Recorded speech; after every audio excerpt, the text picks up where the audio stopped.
Well, hi. So I think we lost Jennifer, but She'll be back. she'll be back. She'll be back. So we want to go ahead and welcome you all to the GEG Pennsylvania Reset, Refresh, and Mastering the Google Spring Cleaning. So it's going to be a rapid fire digital hygiene tips. How's that? So let's get started. So we're going to start with talking about what we need to do at the end of the year. So let's talk about reflection, returning all Google Classroom documents, hiding or deleting the classroom calendar, organizing your classroom folder, and copying your classroom, and archiving your existing classroom. There's Jen. Okay, so let's talk about it. Let's talk about reflecting. So when we reflect, what are we going to reflect about for the year? What worked? So what worked in your Google Classroom? What didn't work? What are your goals for next year's classroom? And do you have any other notes that you want to reflect on now? So maybe write them down now so that you're ready when the school is starting up, that you know what you ended the school year with. So returning all your classroom documents. So it's important that you return the classroom documents to your students. So your students have turned in their work to you, but have you returned their work back to them? So it's important to return it back because the students cannot access their files unless their work is returned to them. So if they want to reflect on something that they did in your class a couple years down the road from now, if you didn't return it to them, they won't have access to it. Because when a student turns in an assignment in Google Classroom to the teacher, that document becomes the property of the teacher, or the teacher becomes the owner. Until you return that to the student, then it becomes the student's document. So they retain the ownership after you return it. Did you guys know that? Sometimes teachers ask, like they don't want to see the student work in their drive when they search. So if you return it, then the student owns it again. Yep. And a lot of times I'll hear teachers say that, my student says that he can't edit it or do some, to fix it, improve it here at the end of the year before the quarter's over. But it's because the teacher hadn't returned it yet. Yep. So here's a quick way that you can find out if you've returned it or not. So you can go to the grade tabs in your classroom. And then once you get there, you should see work marked turned in has not. So you can see right there where the finger's pointing, that work's been turned in, or turned in, has not yet been returned to the student.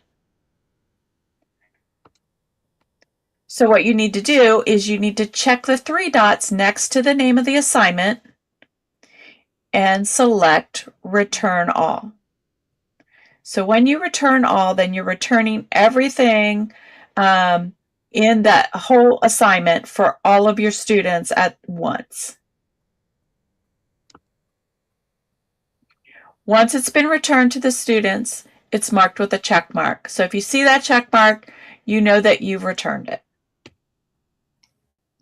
And if you're a teacher that uses grades in Google Classroom, there might be a grade there instead of the check mark. Correct. Good point. And double check to make sure that all the assignments are returned before moving on with your classroom cleanup.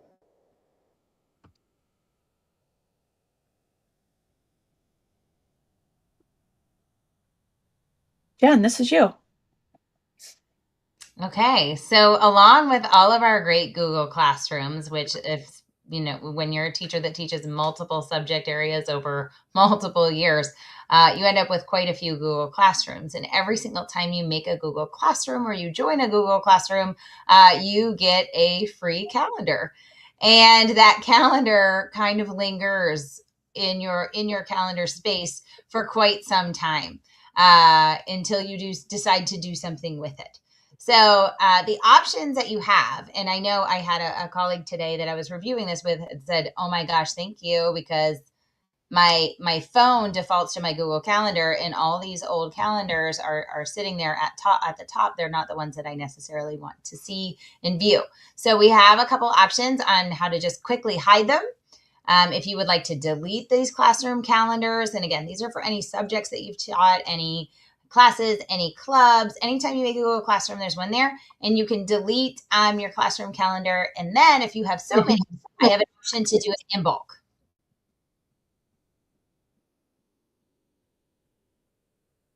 So the quick and easy fix, if you're in calendar.google.com, okay, or you use the waffle and go to your calendar, you can see underneath that the mini calendar, the month view, where all this animation is happening. You're going to see a list of calendars, and the check marks are there to show you whether or not you can see that calendar in your view of your desktop or your phone. But if you want to hide that calendar from the list as well, so you don't see necessarily the events or assignments that come with your Google Classroom, but you want to remove it from the list, you're going to hover over, and only when you hover over by that name, you're going to see three dots, and you're going to click three dots, and you can hit hide from list. And so that will just get it out of the list and out of sight, out of mind, and you can move on with just the calendars that you need. And you'll do this one by one. If you want a more permanent deletion of this calendar, instead of just hiding it, if you're not somebody who likes to just tuck things away in a junk drawer, which we're going to talk about how you need junk folders in a little bit, you can go ahead and go down to the settings for that calendar, scroll the whole way down, and you're going to hit delete. So we find those three dots again. You see settings, just go the whole way down, and you're going to have an option to delete the calendar, and you can do it that way. So these are the easiest ways, especially if you don't have a ton of calendars from years past. However, if you're somebody like me that gets a ton of calendars, now I will warn you, what I'm going to talk about now is a third-party extension. So you would have to get approval from your district in order to use this if you don't already have privileges to add on extensions and add-ons in Google. But there is one from Alice Keeler called Delcal, like Delete Calendar, and that's an extension. And what we'll do, it will populate once you add it in, and it will come into Google Sheets. As an extension, you can run that extension. It'll give you the sidebar that you see on the side, and it will populate all your calendars into this spreadsheet. And then in column C, you just decide if you would like to delete these calendars or unsubscribe from them, and you hit the button. And I did it again today just to make sure it still works. So it still works for me. But again, if you're using your school account, make sure that using third-party extensions and apps and things like that are approved by your district before doing so. But that was a great way for me to just delete all those old calendars that date way back in time. And I can do every couple of years, I can do it. That's a good point. Like, checking with your district to see if you have that, because I know in our district, we have to put in tickets to see if we can get an extension approved. So if they read through it and they approve it, then that's great. Yeah, but if not, those first two methods work perfect. Yep.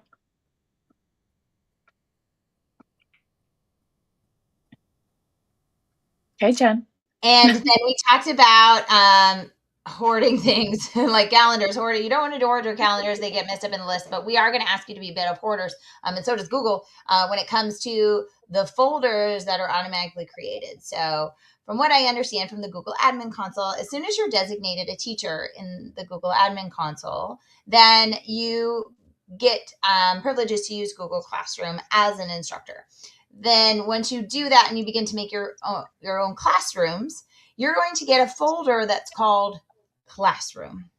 Okay, and this folder is going to exist in your drive. If you are a type A and like things very, very organized, do not open this folder.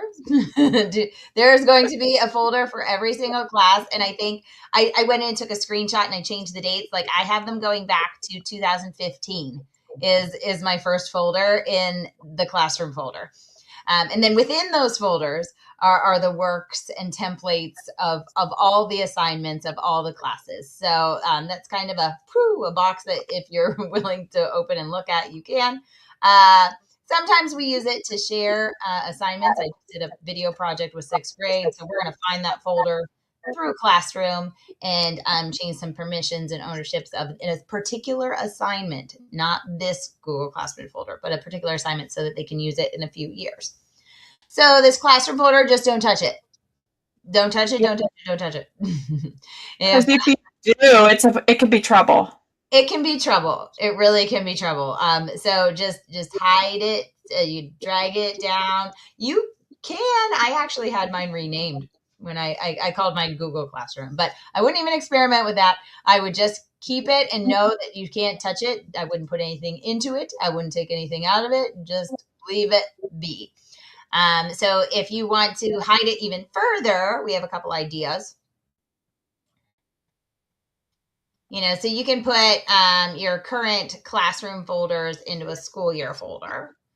And then you can put that school year folder into old classrooms folder. And so you can just kind of just figure out ways to like tuck these away and keep them nice and neat. Judy has some examples up there.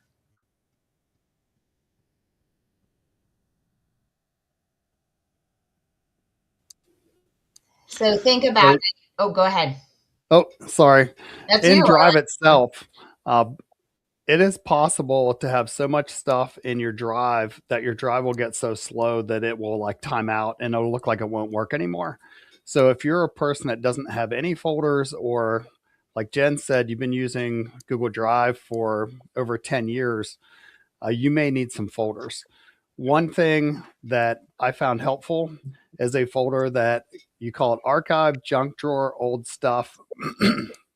That way, if you're not sure if it's okay to get rid of it, or I might need this again someday, which I think every teacher says, put those folders and files inside that. It will shorten the list of folders so that when you scroll through your Drive, it will actually scroll and it won't just pause. I know one teacher, their Drive wouldn't go past a certain letter of the alphabet. And when Google support was contacted, they're like, the list is too long. Like they actually made Google Drive pause. So put things in there you don't use a lot, but you don't want to delete. And then I've got one more for you related to this. Things that people share with you. Everybody has had that experience where there's a shared folder, everybody has access, and that person on your team deleted it. And I know sometimes that happens more than once. So you don't want to be that person. If you're not sure or not, or it's something that you're sharing out to others, so you can't delete it because you're the owner and it would take it away from them. I have a folder that I just call shared files, and I just started piling stuff in there. That works well to shorten up my list again, but much like your Google Classroom folder that you don't want to delete, shared with me, I would say don't even try to organize it. Like if there's something you need to get from there, you can make a shortcut and put it in your Drive, but there aren't enough hours in the summer to clean up your shared with me. Plus, as soon as you start trying to clean it up, your principal is going to share something new with you, and then you're going to have more things in shared with me. So shared with me, I would say, unless there's something you need from there, don't look at it. Don't open it, and definitely don't try to clean it up. So copy in your classroom. So items that copy are titles, sections, descriptions, course subject, topics, classwork, and your grading system. So in the new classroom, the copied assignments and questions will save as drafts. So when you make that copy of the classroom, you'll have everything that was in your original classroom that falls in these categories saved as drafts in your new classroom that you made a copy of. And I think that's true of materials as well. Yes. Items that don't copy, teacher announcements, deleted classwork assignments, your students and your co-teachers don't copy over, student posts, attachments that you don't have permission to copy, and Google Site files.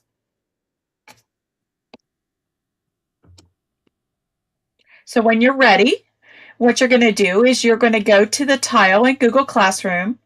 You'll click on the 3 dots in the top right-hand corner. If you don't see copy, you're not a teacher in the class. So you're going to click on those 3 dots, you're going to go to copy, and then your class will start to copy.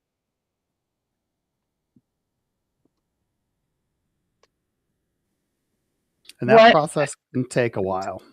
It can take a while. Depends how hours. Yep. Yeah. I've even seen it take longer than that, especially at the end of the year. Yeah. Come back tomorrow and check. Yep. Don't panic if it doesn't complete right away. Oh, I just want to share a thought I just had. I was wondering why. I was like, wondering why it takes so long for them, but it doesn't take long. Just a tip that we have in our district, and maybe something you want to think about for next year, is that we often do our classes by marking period. So it doesn't take as long to copy. So if that's something in your wonderings of for next year, you could copy the entire class and then just reuse certain posts until you get that marking period, which could slow down or speed up rather the copying process. But just another way that might speak to one of you, that your classrooms don't have to be all year long, that they could be by marking period. Yeah. So I have teachers do it by marking period. I have teachers that do it all year long. I have teachers that just teach a certain class part of the year and another class for the other part of the year. So whatever works for you is what is best for you. But literally chopping up your class, why not start a marking period fresh? Even if you have the same students, you can just start your classroom fresh. And then there's none of that scrolling down through everything. And we didn't explicitly say it, but I would venture to say in my district, there's a teacher or two that's still deleting students and replacing the students in the classroom instead of doing this copy process. So I strongly advise against that. Just for when we talk about the mess of the Google Drive and things, I do like copying. I don't necessarily like to copy all of create a new template of everything, because then you'll notice if there's a Google form you use, you now have 5 of that Google form every time you copied your class. Like copying the classroom from year to year, or at least copying it one time for that master classroom that you can reuse the posts from. So I love this idea. I love that you're talking about it. I'm sorry for interrupting. Oh, and I love the master class idea, because we use that. Right after COVID, we started making master classes so that teachers could just go and grab the assignment that they're looking for and post it in their new classroom. And so that can be shared. And I think we're in the same page, but I'm gonna explicitly say that, so that if you're teaching, I teach Spanish 1 and my high school counterpart is also teaching Spanish 1, we could have a Spanish 1 master class and we can pick and choose what we want to pull from there. And have our own individualized classrooms, but there's this master class of resources organized by unit, topic, what have you, which will be more visually pleasing probably than necessarily a Google Drive folder, because of all the different things that you can put in it. So sharing that classroom, and summer is a perfect time to create a master class. So when you're scrolling and you see something you might want to try, you can throw it in this master class without committing to it. You can say, wow, that's really great for my unit that comes up in December. And so you can throw that in your master class for December underneath the unit. And then when you get there next year, you'll see that idea might work for you. So when you make a copy of your class, it's going to name it copy of, and that's going to be the class name. So after the copy is done, or after you click copy, you can also rename it. So you might want to name it like 2627 test class. And then you don't have to hang around and wait for it. You can leave it, and when the copying finishes, you'll get an email notification. So it could take, like we said, hours or days. And archiving your existing classroom. So after your classroom copy is completed, you are ready to archive your old class.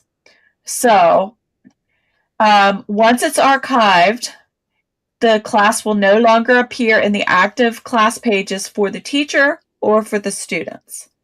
So archiving rights, if you are the main teacher, but you have co-teachers, your co-teachers could archive the class and you would no longer see it. But so if you happen to be a co-teacher in a Google Classroom with somebody, I would check with that teacher before you would archive it. The other thing, the class is archived for everyone. So all teachers, all students simultaneously, it is archived for. The students don't have permission to archive or delete a class. Now, only the primary teacher can delete a class permanently. Once a class is deleted, it can never ever be restored again. So if you think there's a possibility that you might want to restore it at some point, then just archive it. Now to archive, it's moved, so the class preservation, it's moved to a separate area and it preserves the materials, the work, and the posts. It won't appear on your active classes page.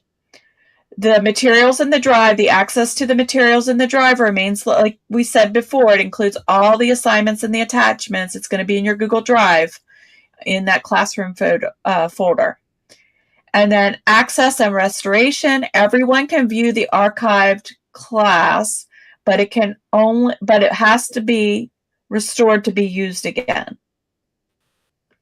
And then the calendars, the class calendar stays in Google Calendar, but you can manually hide or delete it permanently like we did.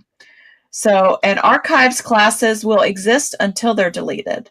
So recommend keeping them for a few years before you permanently remove them. Judy, I can't remember. Were you going to say anything about students that get back into archive classes? I know every once in a while a teacher will say they don't want the students to have any access after they leave their class. I guess they're concerned about maybe some cheating or something. So for those teachers, they archive the class, but then they also remove the students. I think something came up one time that a student was going back into the archive and maybe sharing stuff with other students or something like that. But yeah, I agree with Judy. Yeah, I would not delete a class unless it's been a number of years and you're certain you don't need it at all. But if you don't want the students to find it under archive, you can just take the students out. But most students don't think of things like that.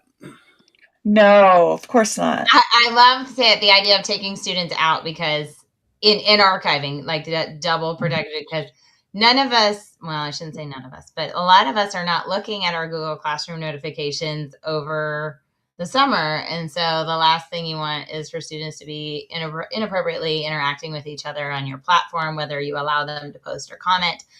So archiving the classroom and removing all students will definitely solve those problems for you. So do one of those at minimum. And it's important for you to, I think it's important for you to actually remove the students and also archive the class, because I know that I have students that are in high school who are still in classes from elementary school that teachers did not archive and did not take the students out. And so it's really frustrating for them. And then we have to go from the backside and work some magic to make things happen. But I just try to let my teachers know how important it is to go ahead and remove the students, go ahead and archive the class. And then we're not going to run into that problem down the road. So any other thoughts? Any questions? I don't know if we have any questions out there, but anything else you can think of?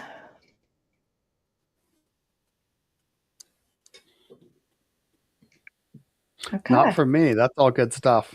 Yeah, the classroom, the copying the classroom, all of that information there this is the perfect time to do that. And I almost want to bring your reflect back up, the first thing you said, Judy, right? Now that we put all these ideas and to the forefront of our brains, that okay, now that you're thinking about your classroom and your drive and your calendars, what worked, what didn't work, were you putting in grades in Google Classroom?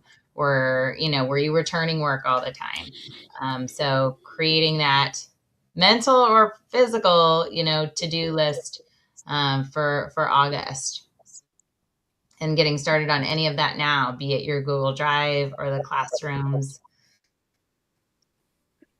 No, I think those are all important things. And I do want to say that the year's coming to an end. It's not that far off.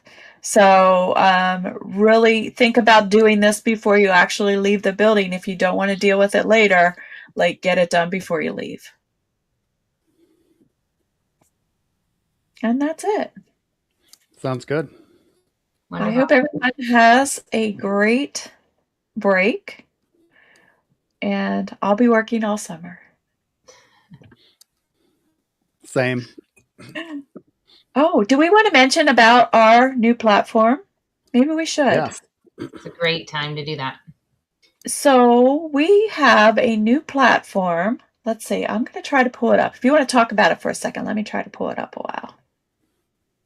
And this was a change that Google is they're moving the home for the Google groups. So this wasn't like we didn't ask for the change. It was just one of those. Google said, "Hey, we're moving all the groups to a new platform."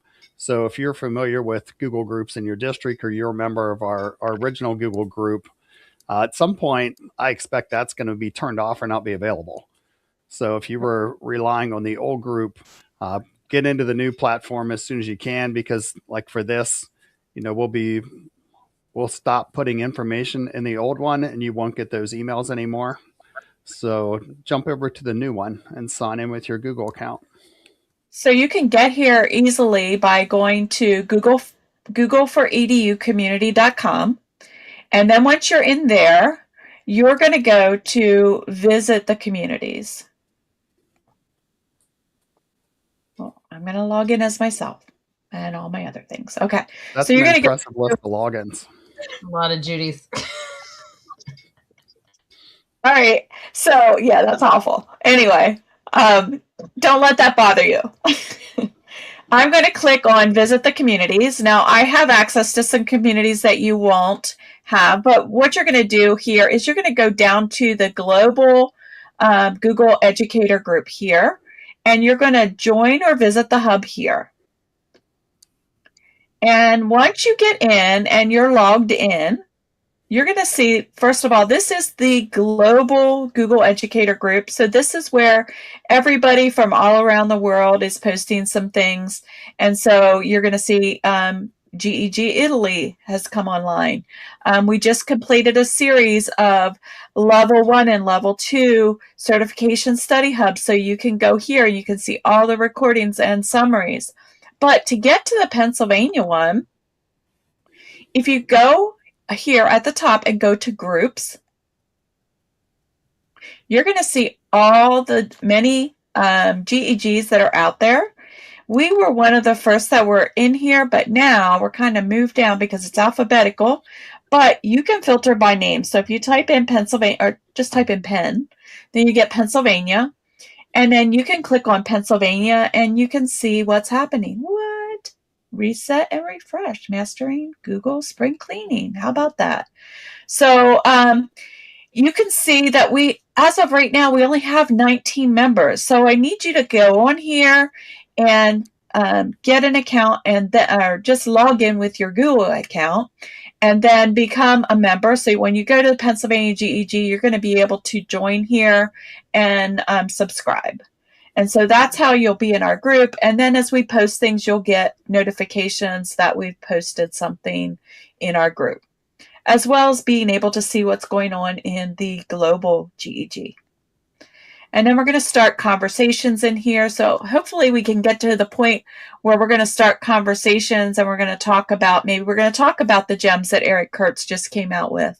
And maybe we can get Eric to come on and talk with us. Wouldn't that be a great thing to do? So that's where we're headed. So right now we still have our email group, but eventually I think that is going to kind of go silent. And we're hoping that everybody can get moved over to this digital platform, which I think will be a lot nicer of a platform for everybody. I agree. I think it's going to keep us more connected and to keep the resources easier to find. And again, that networking beyond Pennsylvania will be great. All right. Well, I think we're done. So let's say goodbye. Thanks, everybody.